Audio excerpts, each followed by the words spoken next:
One of the most important jobs we have as law enforcement officers is responding to victims of crime.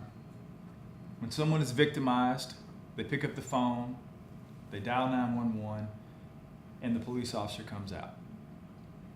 One of the most important crimes that we respond to as law enforcement officers is hate crime.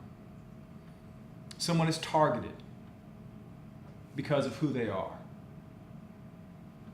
The definition of a hate crime is a criminal offense motivated in part or solely by a person's prejudice against others because of the diversity in race, sexual orientation, religion, ethnicity, national origin, age, or disability.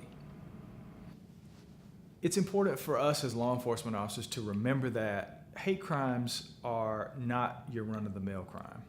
Someone has been targeted based solely on who they are.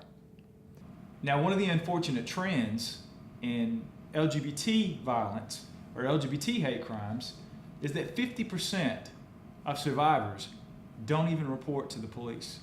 Over 50% of the survivors of LGBT hate crimes don't call the police at all.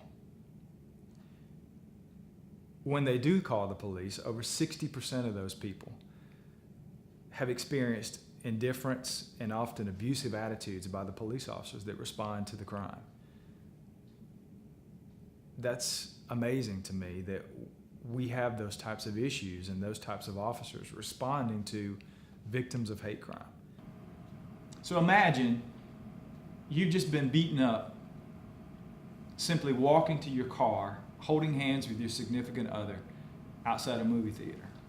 You pick up the phone, you call the police to report that you were a victim of a crime, and the officer responds, and they're abusive.